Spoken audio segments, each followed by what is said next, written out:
il doit être vivant. Et c'est lui qui fait le message qu'il apporte, la parole qu'il apporte, parce que la parole, c'est Jésus-Christ selon Jean 1:1.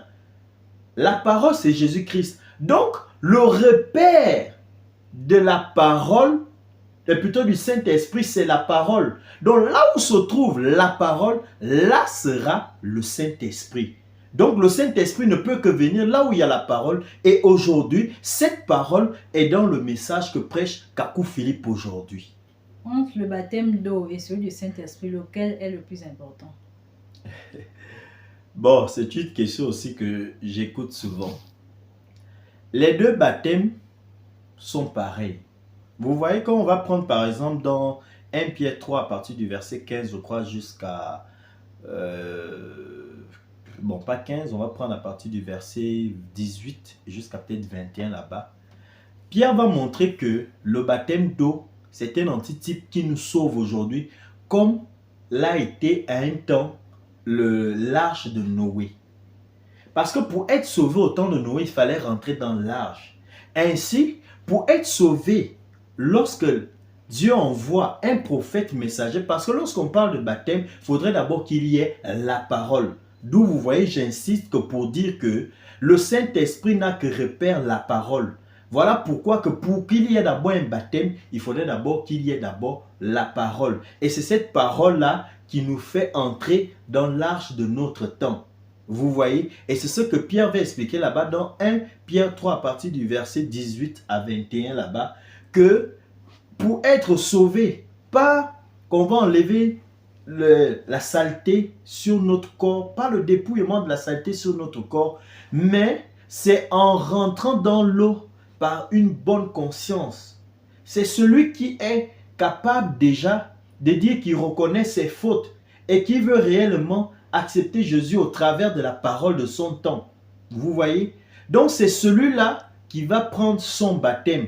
Voilà pourquoi un bébé ne peut pas être baptisé. Quelqu'un qui n'est pas conscient ne peut pas venir prendre le baptême. On ne peut pas venir donner à quelqu'un qui n'est pas conscient, quelqu'un qui ne connaît pas son péché, le baptême tel que par exemple le baptême des bébés. Donc les catholiques font mal en baptisant les bébés? Évidemment. Parce que le bébé a quel péché? Puisque dans Acte 2, verset 38, il est dit que qu'on doit d'abord faire notre repentance. Donc ça veut dire qu'on doit d'abord avouer nos péchés. On doit d'abord dire ce que nous avons fait de mal. Et c'est ce que nous avons fait de mal que nous devons d'abord dire avant de prendre notre baptême. Parce que le baptême, c'est un signe de purification. Est-ce que vous voyez?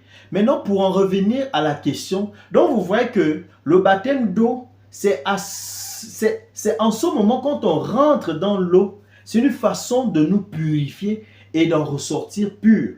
Mais cela ne veut pas dire que par le baptême d'eau, on va simplement rester comme ça et puis on est sauvé. On peut vivre comme on veut. Non, parce qu'on s'est purifié de quoi? Des démons. Et ensuite, on a dit qu'on accepte maintenant la parole de notre temps qui va nous dire comment nous devons vivre. Par exemple, aujourd'hui, si la parole dit qu'on ne peut pas porter préservatif, alors nous n'allons pas porter préservatif parce que c'est ce que la parole dit. C'est comme au temps on va prendre de Moïse qui disait qu'on ne pouvait pas manger la viande de porc. Vous voyez? Donc, quand toi on va te baptiser, quand tu vas accepter la parole, c'est ce que tu vas appliquer. Est-ce que vous voyez?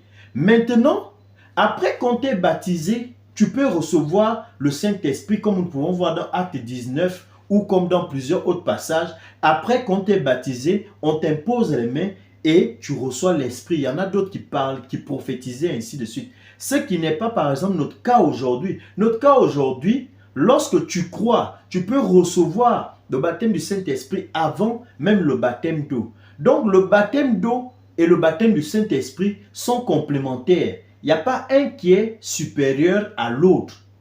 Parce que ce qui te fait rentrer, ce qui montre que toi tu as accepté le message de ton temps, c'est le baptême d'eau.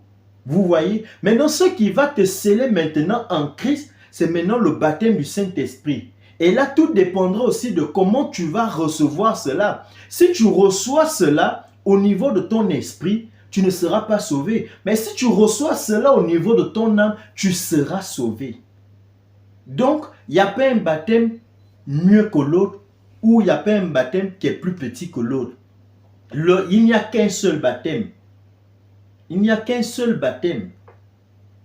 Voilà, donc c'est un peu cela. Ok, Pasteur Gérald Mexon, nous sommes arrivés au terme de ces moments. Votre mot de fin et qu'est-ce que les internautes doivent retenir face à cette thématique?